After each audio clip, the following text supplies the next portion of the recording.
اسی مادے کی صلاحیتوں پر اعتماد اور توکل کرنا سے مادہ پرستی، عملی شرک کی ایک خفی شرک کی شکل پیدا ہوتی ہے کہ ہمارا جو ہے اپنی ذہانت، اپنی فطانت، اپنے علم اور ان چیزوں پر اور مادی اسباب و وسائل کے اوپر اعتماد اور زوم ہو جانا، یہ کام میں کل ضرور کر دوں گا، کیوں؟ مجھے معلوم ہے میرے پاس سارے وسائل اور ذرائع موجود ہیں، کل صبح مجھے ضرور جانا ہے، مجھے اسلام آباد جانا ہے، اور ظاہر بات ہے کہ میں نے ساری تیاری کر لی ہے، گاڑی کی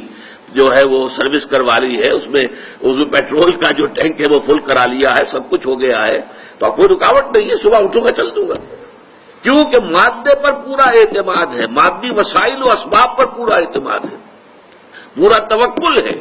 کہ یہ ساری چیزیں جو ہے موجود ہیں، تو ظاہر بات ہے کہ پھر میرے جانے میں کیا رکاوٹ آئے گی۔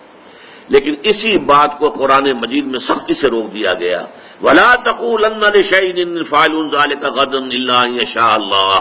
ہرگز کبھی یہ نہ کہنا کہ یہ کام میں کل ضرور کر دوں گا، مگر اس استثناء کے ساتھ اگر اللہ نے چاہا، چاہے سارے وسائل ہیں، سارے اسباب ہیں، سب کچھ موجود ہے، لیکن اس کام کے ہونے کا دار و مدار اللہ کے اذن پر ہے۔ اسی لیے لا قوت الا باللہ، اسی سورہ کہف کے اندر جہاں یہ آیت آئی ہے وَلَا تَقُولَنَّ لِشَيْءٍ إِنِّي فَاعِلٌ ذَلِكَ غَدًا إِلَّا أَن يَشَاءَ اللَّهُ، وہیں پر یہ بھی آیا ہے، دو اشخاص کا جو ہے وہاں پر مکالمہ آیا ہے 5ویں رکوع میں، ان میں سے ایک مال مست تھا، ایک خدا مست تھا، خدا مست درویش اور ایک مال مست سرمایہ دار، ان دونوں کا مکالمہ آیا، تفصیل میں جانے کا موقع نہیں ہے۔ اس میں یہ ہے کہ اس شخص کے 2 باغ تھے بڑے عمدہ، اس نے سارا بندوبست کیا ہوا تھا، اریگیشن کا پورا نظام تھا، انہوں نے کہا یہ میرا باغ کیسے ختم ہو سکتا ہے، ما ظن ان تبید ھذہ ابدا، کیا تم مجھ سے کہہ رہے ہو کہ اللہ کا شکر ادا کرو، اللہ کا حق ادا کیا کرو، دیکھو یہ چیزیں اللہ نے تمہیں دی ہیں، ایسا نہ ہو کہ اللہ چھین لے، یہ ما ظن ان تبید ھذہ ابدا، یہ تو میں نہیں سمجھتا کہ یہ جو میرا باغ ہے کبھی اجڑ بھی سکتا ہے، کبھی برباد بھی ہو سکتا ہے، میں نے سارے اسباب اس کے لیے تیار کر رکھے۔ اس کے جواب میں پھر کہا تھا اس نے، قال له صاحبه وهو يحاوره اكفرت بالذي خلقك من تراب ثم من نطفة ثم سواك رجلا لكن هو الله ربي ولا اشرك بربي احدا ولولا اذ دخلت جنتك قلت ما شاء الله لا قوة الا بالله، کیوں نہ ایسا ہوا کہ تم اپنے باغ میں جب داخل ہوئے تمہیں باغ کا منظر بڑا اچھا لگا، بہت عمدہ لگا،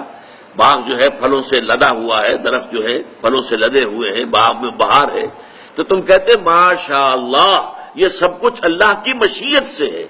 اللہ کی قدرت سے ہے،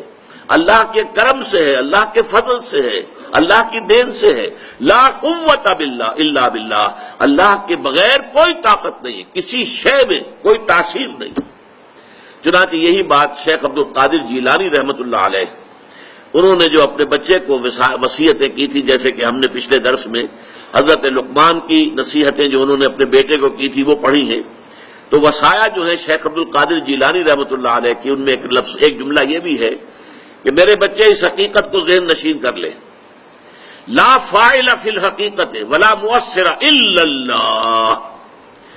حقیقت میں کوئی مؤثر، کوئی فاعل اللہ کے سوا ہے ہی نہیں، تاثیر کسی شے میں نہیں ہوگی اگر اللہ نہیں چاہے گا۔ یہاں تک آتا ہے کہ ہر لقمہ جو تمہارے حلق سے نیچے اترتا ہے اللہ سے اذن کا طالب ہوتا ہے کہ میں اس شخص کے حق میں غذا کا کام دوں یا زہر بن کر لڑ جاؤں اسے، یہ اللہ تعالیٰ کے اذن کے بغیر نہیں ہوتا۔ اس کائنات کا پورا نظام اس کے چلائے چل رہا ہے، وہی ہے در حقیقت یدبر الامر من السماء الى الارض، وہ تدبیر امر کر رہا ہے، اپنی کائنات کو چلا رہا ہے۔ وہ کسی شے کے پاس کوئی وصف، کوئی تاثیر، کوئی قوت، لا حول ولا قوت الا باللہ، کوئی طاقت نہیں ہے کسی کے پاس، اور کوئی جو ہے نہ بھلائی کی نہ برائی کی، نہ نفع پہنچانے کی نہ نقصان پہنچانے کی، کوئی طاقت کسی کے پاس نہیں ہے مگر اللہ کے کرنے سے، اللہ کے وما تشاؤون الا ان یشاء اللہ، تمہارے چاہے کچھ نہیں ہو سکتا جب تک کہ اللہ نہ چاہے۔ تم لاکھ چاہو، تمہارے لاکھ جو ہے وہ منصوبے ہوں، تم نے پورا اس کے لیے اہتمام بھی کیا ہو، لیکن یہ ہے کہ جب تک کہ اللہ تعالیٰ کا اذن نہیں ہوگا وہ نہیں ہو سکے۔ یہ سمجھ لیجئے کہ مادہ پرستی اس دور کا بہت بڑا شرک ہے۔ میں نے ابتدا میں عرض کیا تھا کہ یہ شرک جو ہے ہر دور میں نئے بھیس میں آتا ہے، نئی شکل میں آتا ہے۔ اصل جرم جو ہے ہمیشہ سے، اصل گناہ وہ تو ہے، اس کی جڑ بنیاد شرک ہے، لیکن شرک نے ہر دور میں شکلیں بدلی ہیں، صورتیں تبدیل کی ہیں، اور اس کی صلاحیت ہونی چاہیے کہ آپ اپنے دور کے شرک کو پہچان سکیں۔ ورنہ یہ ہو سکتا ہے کہ آپ پچھلے دور کے ہمارے علماء نے اپنے اپنے زمانے میں شرک کی حقیقتوں کو بیان کر دیا کھول کر، اب ہم ان تمام چیزوں سے تو بچ گئے ہیں کہ جو چیزیں ہمارے اسلاف نے بیان کر دی کہ یہ بھی شرک ہے، یہ بھی شرک ہے، یہ بھی شرک ہے، لیکن جو ہمارے دور میں نیا شرک ایجاد ہو گیا ہے اس کا ہمیں ہوش ہی نہیں، اس کی ہمیں خبر ہی نہیں۔ تو اس دور میں مادہ پرستی، میٹر کو خدا بنا لیا گیا ہے۔ Properties of the matter are permanent, immutable, اور میٹر از انڈسٹرکٹیبل، یہ الحی ہے، اس کی حیات گویا کہ دائمی ہے، دوامی ہے، ہمیشہ ہمیشہ رہنے والی ہے۔ وہ ساری صفات جو ہے باری تعالیٰ کی، وہ ہم نے در حقیقت میٹر کو ودیعت کر دی۔